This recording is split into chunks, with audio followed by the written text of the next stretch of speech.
In today's episode, we're going to talk about our stories. So what is that? It's our history, and our history, without knowing it, can cause a lot of problems. It can create emotional distance. It can really increase conflict when you don't understand someone's story or your partner's story. Self-awareness is a funny thing, and so much of life is on autopilot.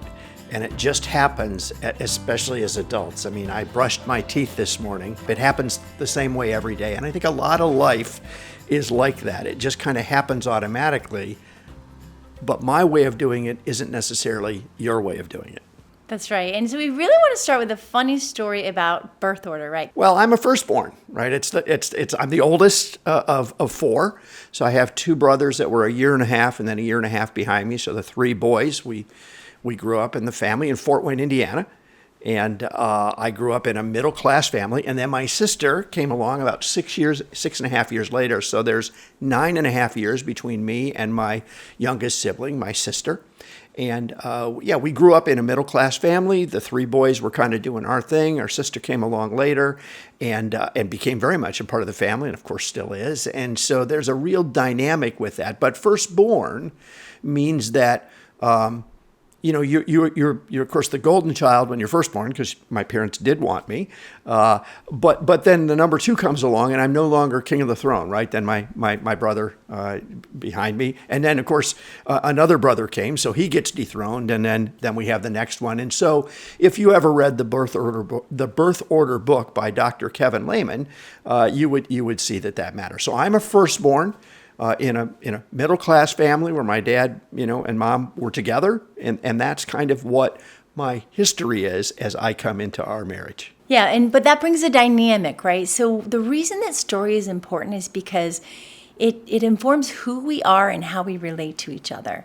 So Kevin's dynamic as a firstborn is very different than mine as the second to last born, right? So your dynamic is really about needing to do things right. Yeah, well, I needed to do things right, follow the rules, and if the three of us were playing and doing something, and we got in trouble in any way, right? We were doing something that wasn't right. Even if one of my younger brothers, in fact, normally it was the case, they were the ones that started the problem. It was never my fault. Always. But when my mom or dad came in, it was, Kevin, you should have known better. And so whenever the punishment or the structure, the thing was, I was supposed to know better. And of course, I was a little older, and that may have been true, but I got the blame. So as a result, and as typical of firstborns, you tend to be over-responsible and follow the rules is kind of the natural thing. And the expectation is that I do the right things. And of course, then in school, I performed well. I got the good grades, which then my brothers resented, right? Because then Kevin's the golden boy. And so these dynamics happened in my family, and I bring this into our marriage then. Yeah, and the way I experience that is so interesting, because to me it seems like Kevin needs to be in control when really he just wants to be responsible, right? So now if I understand Kevin's story, I have more compassion for that.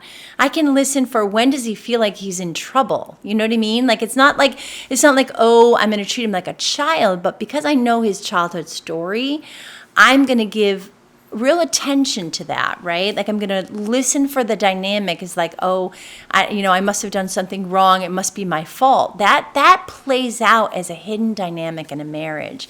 For me, I grew up the second to the youngest in a family of 8 with a lot of brothers and 2 sisters. And for me, everything was about permissions. I needed to ask for permission. We grew up in rural upstate New York with not a lot, so we didn't have a lot of money.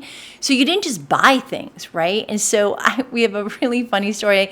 I was pouring rain one day. We were at an amusement park, and I said to Kevin, "Can I buy an umbrella?" And this just shows dynamic and how story relates to a hidden dynamic. And he just looked at me like, well, buy an umbrella if you need to. But my dynamic as one of the younger of a big family with not a lot of resources is ask for permissions. So it's something I have to learn to grow out of, but it's something if I tell that story to Kevin, oh, the reason I do this, this is why. But first I have to have this awareness. And wow, it's very powerful. If you look at it and you start to understand if maybe it's about money like it is for me. So Kevin spends what he needs. If he loses his earbuds, he buys new ones. If he needs a new bike, he buys a new bike.